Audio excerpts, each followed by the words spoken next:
brought you by Independence। आज independence special खाना बनेगा घर पे, क्योंकि इसके है कण-कण में स्वाद, कण-कण में भारत। महाराष्ट्र के बदलापुर में बच्चियों के साथ हुए यौन शोषण मामले में शिंदे सरकार बुरी तरह से फंसती नजर आ रही है। जिस लाडली बहन योजना के जरिए वो महाराष्ट्र में गेम बदलने की कोशिश में थे, अब खुद ही नए गेम में फंस गए।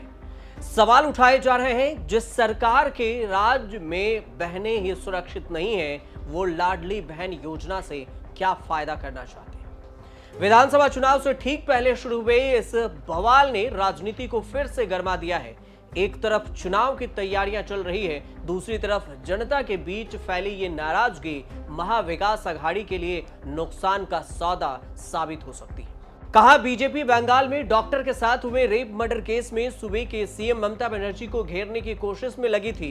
अब अचानक बच्चियों के साथ महाराष्ट्र में हुए इस शर्मनाक घटनाक्रम ने बीजेपी को बैकफुट पर ला दिया है। राहुल गांधी ने ट्वीट कर लिखा कि पश्चिम बंगाल, यूपी, बिहार के बाद महाराष्ट्र में भी बेटियों के खिलाफ शर्मनाक अपराध सोचने पर मजबूर करते हैं कि हम एक समाज के तौर पर कहां जा रहे हैं। बदलापुर में 2 मासूमों के साथ हुए अपराध के बाद उनको इंसाफ दिलाने के लिए पहला कदम तब तक नहीं उठाया गया जब तक जनता न्याय की गुहार करते हुए सड़क पर नहीं आ गई।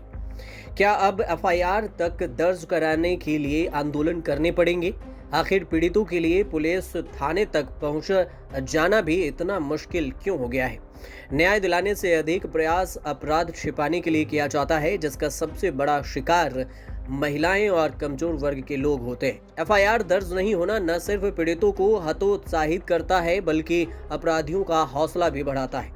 सभी सरकारों, नागरिकों और राजनीतिक दलों को गंभीर मंथन करना होगा कि समाज में महिलाओं को सुरक्षित माहौल देने के लिए क्या कदम उठाए जाएं। न्याय हर नागरिक का अधिकार है, उसे पुलिस और प्रशासन की मर्जी का मोहताज नहीं बनाया जा सकता। महाराष्ट्र सरकार ने जिस लाडली बहन योजना को कई मुद्दों और कई उम्मीदों के साथ लॉन्च किया था, अब उसे विपक्ष ने चक्रव्यूह बना दिया है। बवाल उस वक्त शुरू हुआ जब ठाणे जिले के बदलापुर स्कूल के वॉशरूम में 4 साल की 2 बच्चियों के साथ छेड़छाड़ का मामला सामने आया। घटना 13 अगस्त को हुई, लेकिन घर वालों को 16 अगस्त को इसके बारे में पता चला। अब परिवार का आरोप है कि वो जब मदद के लिए पुलिस के पास पहुंचे तो रवैया कुछ ठीक नहीं था। करीब 12 घंटे बाद उसकी शिकायत दर्ज हुई। ये बात जैसे ही सामने आई, इलाके के लोग विरोध में सड़कों पर उतर गए और हजारों प्रदर्शनकारियों ने बदलापुर स्टेशन पर रेलवे ट्रैक जाम कर दिया। धीरे धीरे विरोध प्रदर्शन सरकार विरोधी हो गया और सियासत तेजी से तेज हो गई।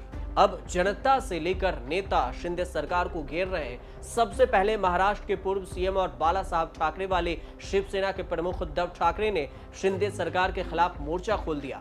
उन्होंने कहा कि एक तरफ महाराष्ट्र में बच्चियां सुरक्षित नहीं है और दूसरी तरफ सरकार लाडली बहन योजना चला रही है, जबकि सरकार सड़क पर ही नहीं, स्कूलों में भी बच्चों की सुरक्षा सुनिश्चित नहीं कर पा रही है। मैंने सुना है कि बदलापुर मामले में जो पकड़ा गया है वो बीजेपी से जुड़ा है। अगर ऐसा है तो क्या उसे भी निबंध लिखकर छोड़ दिया जाएगा, जैसे पुणे में हुआ? उद्धव इस दौरान एकनाथ शिंदे को पुरानी दगाबाजी याद दिलाना नहीं भूले। उन्होंने शक्ति बिल का भी जिक्र किया और कहा कि ऐसी घटनाओं में तेज एक्शन के लिए ही हम ये बिल लाए थे, लेकिन गद्दारों ने सरकार गिरा दी। इस बीच एनसीपी सांसद सुप्रिया सुले भी 21 अगस्त को प्रदर्शनकारियों के साथ नजर आई। उन्होंने मामले में महाराष्ट्र सरकार पर जमकर हमला बोला और सीधे डिप्टी सीएम देवेंद्र फडणवीस का इस्तीफा मांग लिया। उन्होंने महिलाओं की सुरक्षा सुनिश्चित करने की भी मांग की। सुनिए सुप्रिया सुले ने क्या कुछ कहा। महाराष्ट्रामध्ये आज महिलांची सुरक्षितता, मी पुन्हा तोच मुद्दा म्हणते। आज महिला म्हणतायत आम्हाला तुमचे 1,500 रुपये नको, आम्ही 2,000 रुपये देतो, पण आमच्या महिलांना सुरक्षित ठेवा, आमच्या लेकी सुनांना सुरक्षित ठेवा। ही महिलांची भावना वारंवार तुमच्या सगळ्यांच्या चॅनल्सवर काल दिसली। अब इस मामले में एक तरफ जहां शिंदे सरकार के खिलाफ मामले में चारों तरफ से घिरती नजर आ रही है शिंदे सरकार, वहीं सीएम शिंदे ने इसे अपने खिलाफ हो रही साजिश बताया है। उनका दावा है कि प्रदर्शनकारियों की ये भीड़ पैसे देकर बुलाई गई थी, जिसमें लोकल कुछ ही लोग थे, बाकी बाहर से बुलाए गए हैं। इतना ही नहीं, प्रदर्शन में शामिल 300 से ज्यादा लोगों को अब तक गिरफ्तार किया जा चुका है। 40 केस दर्ज हो चुके हैं। भीड़ को हटाने के लिए लाठीचार्ज भी किया जा चुका है।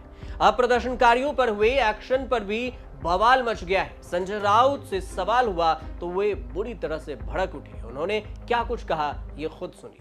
बीजेपी की तरफ से कहा जा रहा था कि इस मामले में पॉलिटिक्स की जा रही है, जो आंदोलन करने आए थे वो कोई पार्टी के लोग थे, इस तरह से। ये पागल लोग हैं। हाँ।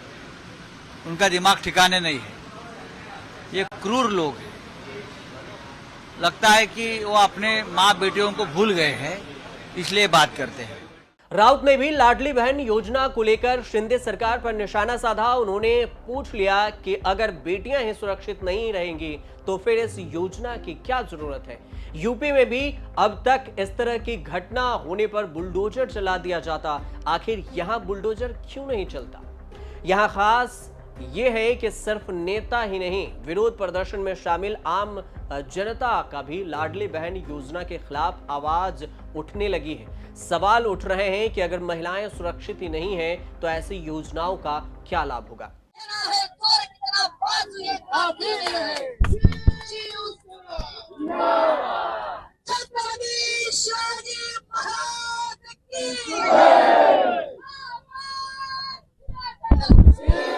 आपकी जानकारी के लिए भी बता दें कि लाडली बहन योजना का ऐलान करते हुए महाराष्ट्र सरकार ने दावा किया था कि इस योजना का फायदा 1 करोड़ महिलाओं को मिलेगा, जिसके तहत हर महिला को 1500 रुपए दिए जाएंगे। 17 अगस्त से इस योजना का ट्रायल भी शुरू किया गया था और इस योजना का फायदा 21 से 65 साल की महिलाओं को मिलेगा। ये सिर्फ महाराष्ट्र के निवासियों के लिए लागू है। योजना का लाभ उठाने वाली महिलाओं की वार्षिक आय 2,50,000 रुपए से कम होनी चाहिए। पंजीकरण के लिए किसी तरह की फीस नहीं है।